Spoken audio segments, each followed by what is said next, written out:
Suatu hari, di depan sebuah kafe di Bandung terdapat kerumunan warga. Kebetulan ada Udin, seorang wartawan yang lewat dan mengira ada kecelakaan di situ.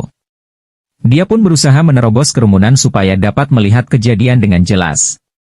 Sebuah ide pun terlintas di pikirannya. Tanpa menunggu lama dia segera mempraktikannya. "Permisi, saya saudara laki-laki korban. Tolong beri jalan kepada saya," ucap Udin dengan percaya diri. Orang-orang akhirnya memberikan dia jalan. Si Udin pun merasa senang karena idenya berhasil.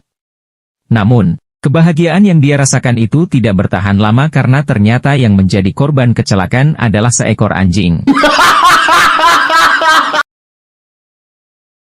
Suatu hari Udin ditangkap karena kedapatan nyolong HP. "Kenapa kamu mencuri HP?" "Saya nggak mencuri HP, Pak." "Loh, ini buktinya," kata polisi menunjukkan HP yang dicuri. "Saya cuma nyuri sarung HP, Pak." HP-nya ke bawah. Udin adalah seorang pensiunan angkatan laut yang bekerja di sebuah perusahaan kayu.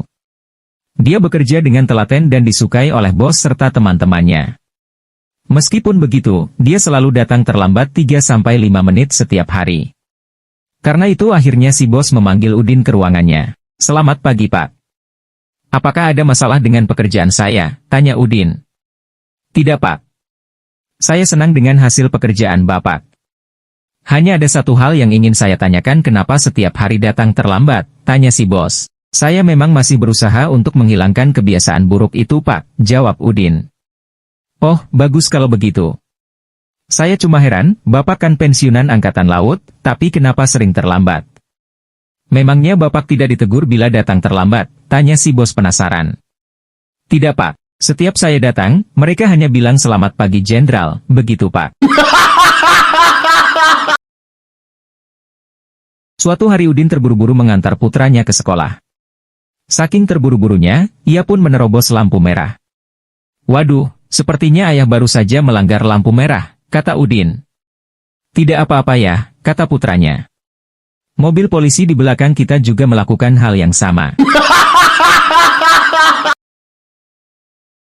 Seorang guru menegur murid bernama Udin karena tampak lesu dan tidak bersemangat. "Udin, saya perhatikan kamu terlihat lesu sekali. Kamu mengantuk?" "Iya, Pak. Maaf, semalam saya tidak bisa tidur."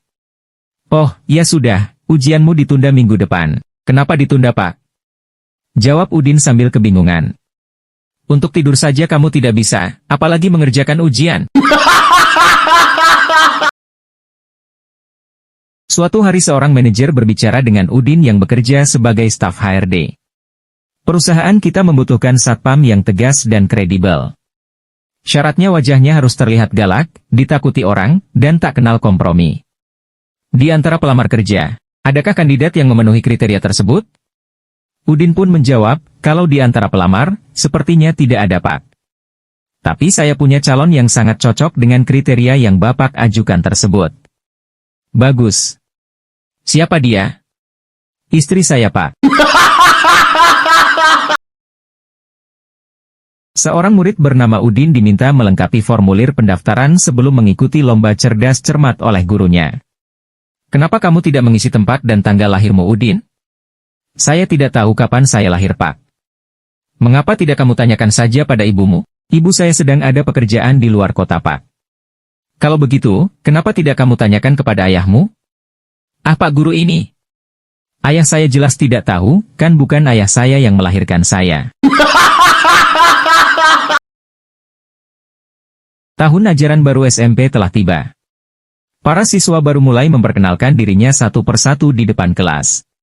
Selain nama dan alamat tinggal, siswa-siswa tersebut juga diminta untuk menyampaikan apa cita-cita dan harapannya. Joko bercerita bahwa dia ingin menjadi seorang pilot agar bisa berkeliling dunia. Setelah itu, seorang perempuan cantik bernama Soimah mulai memperkenalkan dirinya dengan malu-malu. "Nama saya Soimah. Kalau sudah besar, saya ingin menjadi ibu rumah tangga dan memiliki anak yang manis." Ibu guru berkomentar bahwa apa yang dicita-citakan Soimah adalah sesuatu yang sangat mulia. Selanjutnya, tibalah giliran Udin untuk memperkenalkan diri. Dengan penuh semangat, ia pun bersuara lantang dan berkata, "Saya Udin. Kalau sudah besar nanti, Saya akan membantu Soimah mewujudkan cita-citanya.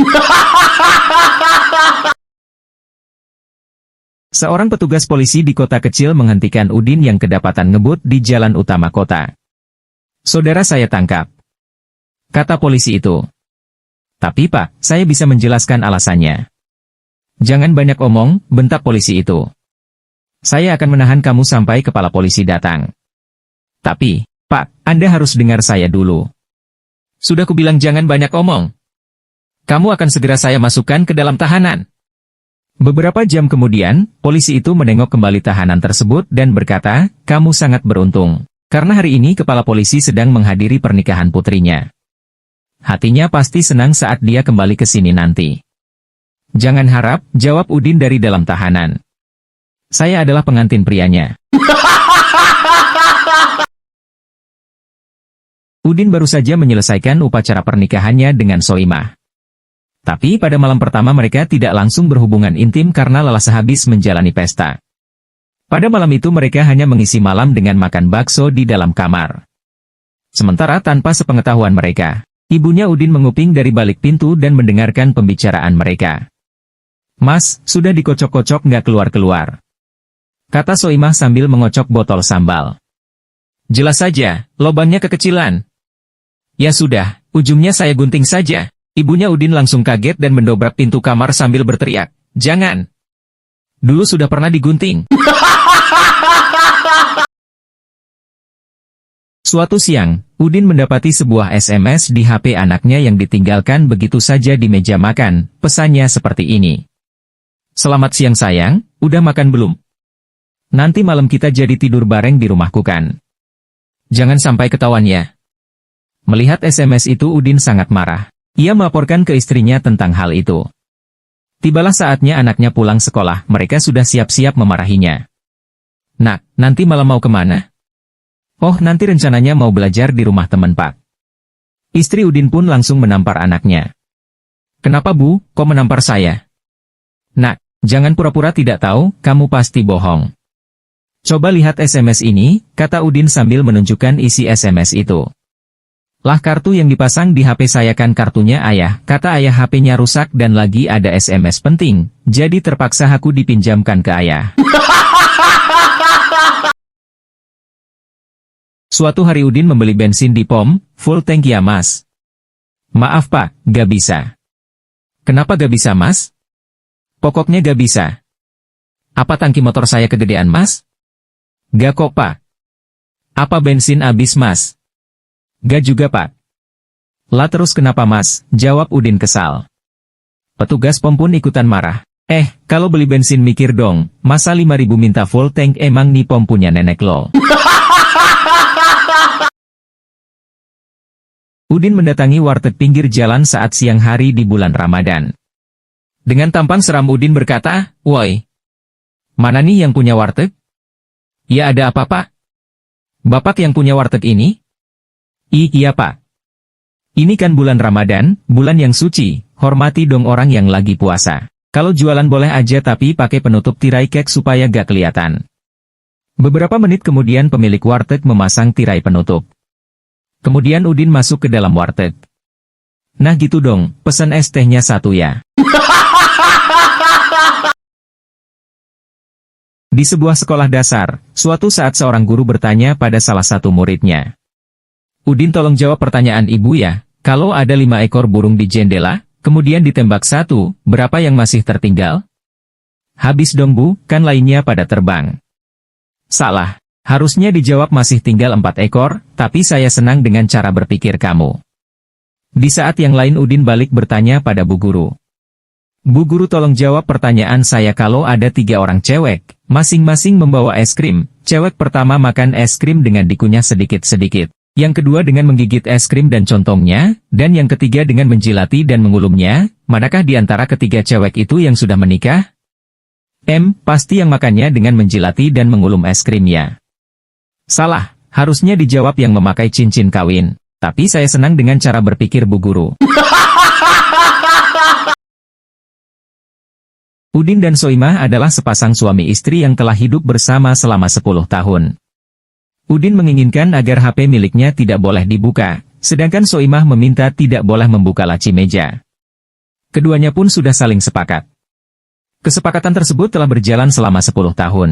Suatu hari Udin yang penasaran membuka laci dan menemukan 2 biji kacang hijau dan selembar uang 5.000. Udin pun akhirnya bertanya pada Soimah dan Soimah menceritakan kejadian aslinya. Ia menjelaskan bahwa ia pernah selingkuh dan kacang hijau itu menunjukkan berapa kali ia berselingkuh. Mendengar penjelasan sang istri, Udin pun bercerita bahwa ternyata ia juga sudah pernah selingkuh berulang-ulang dan lebih parah dibandingkan istrinya. Akhirnya mereka saling berpelukan. Lalu Udin bertanya tentang uang 5.000 yang ada di laci. Soimah pun menjawab bahwa ia telah menjual kacang hijau lainnya dan mendapat uang 5.000. Pada suatu hari, seorang guru bertanya kepada siswanya, "Anak-anak, kalian mau jadi apa ketika dewasa nanti?" Soimah pun menjawab dengan antusias, "Saya ingin menjadi seorang dokter, Pak." Guru tersenyum dan bertanya lagi, "Bagus. Kenapa kamu ingin menjadi dokter?" Soimah pun menjawab, "Karena saya ingin menyembuhkan orang sakit dan membuat mereka bahagia." Tiba-tiba, Udin berkomentar, "Kalau begitu saya ingin menjadi pasiennya supaya saya bahagia, Pak." Udin, sang pengantin pria sejak tadi tampak gelisah walau tetap duduk di pelaminan bersanding dengan Soimah, sang mempelai wanita. Soimah akhirnya bertanya kepada Udin, "Kenapa sih kau gelisah terus, Mas? Gak sabar menunggu tamu pulang ya?" "Bukan soal itu. Lihat, hujan turun dengan deras tuh. Kan justru asik, malam pertama kita disambut dengan hujan deras. Pasti akan lebih romantis bukan?" "Iya sih. Tapi lama-kelamaan bisa banjir masuk ke dalam rumah, malam pertama kita bisa gagal total." Udin mendapatkan sekretaris baru. Dia masih muda, cantik, manis dan sopan bernama Soimah. Suatu hari saat masuk kantor sang sekretaris melihat celananya Udin terbuka. Karena malu Soimah pun berkata, "Pak Udin, Anda tahu pintu barak Anda terbuka." Udin pun bingung dan tidak segera memahami ucapan Soimah, tapi kemudian ia melirik ke bawah dan melihat resletingnya terbuka. Karena malu, Udin memutuskan untuk bercanda dengan sekretaris barunya. "Nona Soimah, ketika Anda melihat pintu barak saya terbuka, apakah melihat prajurit yang berdiri tegak?" "Tidak ada, Pak," jawab Soimah dengan manis, "semua yang saya lihat hanyalah seorang veteran cacat yang duduk di 2 tas ransel tua." Udin sudah lama bersahabat dengan Joko. Besok Joko akan menikah. Malamnya Joko mengadakan acara bujangan bersama teman-temannya di sebuah kafe. Sebagai sahabat dekat Udin memberikan suatu petuah kepada Joko sahabatnya. Seorang suami itu mempunyai 3 fungsi bagi istrinya. 3 fungsi suami itu adalah menjadi sandaran hidup, menjadi pandangan hidup dan menjadi pegangan hidup bagi istrinya. Makin meningkat umurnya akan semakin berbeda fungsinya. Maksudmu bagaimana, Din? Kalau usia perkawinan masih muda, kau pasti akan berfungsi sebagai sandaran hidup. Artinya, sang istri baru saja bersandar kau sudah bisa hidup. Kalau bertambah tua lagi bagaimana? Kau akan menjadi pandangan hidup bagi sang istri, artinya baru dipandang sang istri saja, kau sudah bisa hidup. Kalau lebih tua lagi bagaimana? Menjadi pegangan hidup bagi sang istri, artinya, setelah dipegang-pegang baru bisa hidup. Suatu hari di atas Laut Jawa sebuah pesawat yang mengalami kerusakan mesin karena tak terawat, pilot memohon para penumpang laki-laki dewasa untuk mengorbankan diri bagi keselamatan penumpang wanita dan anak-anak.